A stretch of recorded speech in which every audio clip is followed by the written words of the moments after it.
I've never been as happy as right now, but shit, I gotta cope with the fact that it dies down. Cause in the end, I just wake up salty, start my day with a pot of black coffee. Hey everyone, today we're going to try something that I don't really do too much, a movie review. More specifically, an anime movie review while it's still in theaters. I typically don't like doing these because they tend to come out rushed and a bit on the sloppier side, but this movie is really good and I feel it's worth talking about. Also because I'd like to strike while it's still relevant and I can try to build a community out of it. Also, IMAX movie tickets don't pay for themselves. So now, let me tell you about the newest film from prolific anime filmmaker Mamoru Hosoda, known for films like Summer Wars and The Girl Who Leapt Through Time, Scarlet.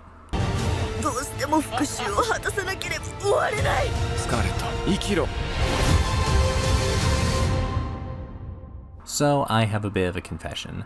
As much as I love anime, I don't really watch as much as I want. I struggle to leave my comfort zone to try new stuff, even though I tend to love the shows that I pick up, like Bocchi the Rock, which I decided to watch because some online friends of mine told me it was really good. Or my real-life friend and collaborator Nick Sora getting me to try and realize, wow, I actually really like One Piece. So when they decided to re-release Hosoda's early films in 4K for limited theatrical runs, me and Nick decided to try them, and we loved them. Girl Who Leapt Through Time is probably my favorite, and Nick's already had seen Belle before this. So when his newest film was announced to be getting a theatrical run, we were very hyped. So this past weekend, we went and saw it in IMAX and had a great time hanging out in person again. I was a little worried because I read a few spoiler-free reviews and saw a lot of people, mainly in Reddit threads, so I probably should have disregarded it as serious reviews, that people didn't really like it when they saw it early at festivals, and it was part of a downward trend despite what I'm seeing on Rotten Tomatoes for his newer films. But it looks like Scarlet is doing decently on Rotten Tomatoes, so I think it's safe to say Hosoda made another great film. So let's talk about it. There will be spoilers talked about ahead, but I'll warn you guys when it's about time. So the story of Scarlet is a gender-swap take on the story of Hamlet, a Shakespeare play that I'm actually not as familiar with from my time in grade school. Instead, I read others like Romeo and Juliet or Othello. As a small aside, I did listen to an audiobook version of Hamlet the day before, and it was a slog to get through. I had to set it to 1.25 speed to get through it, only to go to the theater, and the plot of Hamlet was basically abridged down to the first 5 or 10 minutes of the movie. Then the rest of the film follows the deceased characters at a place called the Otherworld, a sort of purgatory where time flows differently, having souls from time periods that aren't just 16th century Denmark. From that point, it follows Scarlet on her quest for revenge against her uncle Claudius for the murder of her father, King Amleth. That's an anagram of Hamlet. On the way, she meets a man from modern-day Tokyo, Hijiri, a paramedic who can't really accept that he's dead, but follows Scarlet to make sure she's okay in her journey. I feel like the characters of this film are really great because they highlight the themes of trauma that this film goes into. Scarlet is an angry warrior princess who is willing to fight her way through the other world to kill Claudius again so he'll disappear into nothingness, since this world doesn't seem to have the traditional heaven or hell, but rather the living world, the other world, and a place Claudius is trying to reach, the infinite land, so I guess you could call that heaven.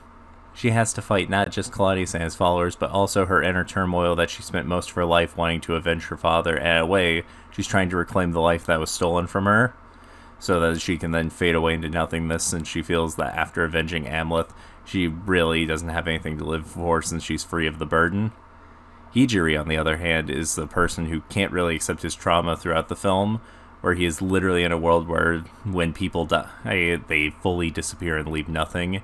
He can't accept the possibility that he might actually be dead. They are two complete opposites, but they both represent trauma and how we can cope with it. Visually, I adore the way this film's animated.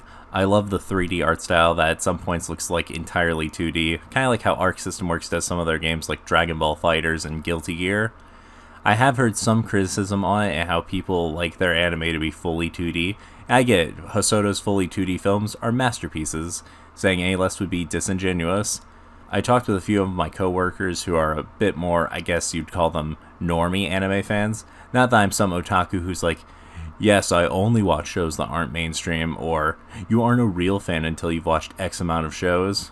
But they seem to be interested in Scarlet from seeing the trailer before other films at our local theater, so I'd say that the style works, and I personally really like how it made the film feel otherworldly as we see the strange purgatory and its strange geography. Additionally, the music and sound design was phenomenal. I haven't been to an IMAX type screening in over a decade, and I was not disappointed. The fights had some spectacular themes, and the performances of the actors were so good I was nearly in tears at some moments in the latter half of the film.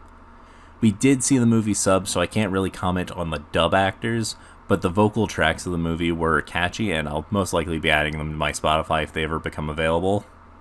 I think now is the time for me to talk about spoilers and get a bit deeper into the themes, so if you still want to go see the movie and its wider release this week, I encourage you to pause the video here and go watch the movie. I'll still be here when you come back, but if you want to see my score for the film before going, skip ahead to this timestamp. I fell in love with this movie by the end for its theme of overcoming trauma and being able to forgive yourself. Near the end of the first half of the film, it is revealed to Scarlet that her father's final word that she couldn't hear was to forgive. There's a lot of debate among the characters on what exactly he meant, but ultimately it's interpreted as forgiving Claudius for murdering Amleth.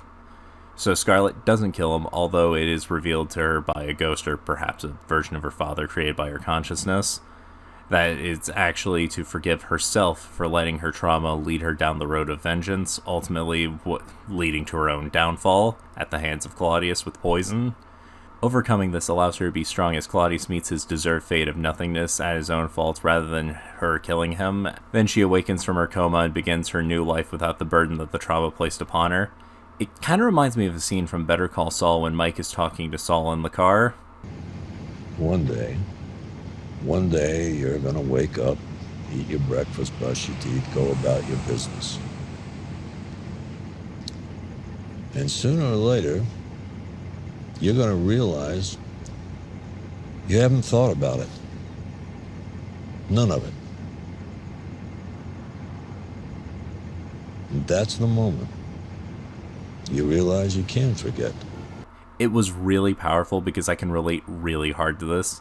I've had a lot of people who I've known I could never forgive, and that's alright because over time, I learned to forgive myself for letting anger and hate take the wheel and make decisions that I look back on and cringe thinking about. Scarlet's themes definitely hit this home very hard, especially with its bittersweet ending of her not being able to be with Hijiri as he finally accepts his own demise, but strives to create a better world so when his time comes, maybe he doesn't have to live in a world with conflict and maybe not even die. To wrap up this shorter, kind of scatterbrained review, I would personally recommend anyone who's a fan of Hosoda or even a passing fan of anime or a lover of what I call trauma films to go see it. My personal score for Scarlet is a 9 out of 10 because despite all the love that I just gave this movie, the story pacing does kind of struggle in some parts where it feels like it just kind of skips over plot progression, making me suspect that despite it being a little shy of 2 hours, there may or may not have been like 10 minutes of this movie probably on a cutting room floor somewhere. You can go see this film today, now that its nationwide release is hit of February 13th, 2026, the day this video is being published. So check your local theaters. Until next time, thank you so much for watching this shorter review and me talking about Scarlet and its amazing themes of overcoming trauma. Please like, comment, and share this video around. Also, if you want to see more stuff like this from me in the future, feel free to subscribe. I'll see you all in the next video.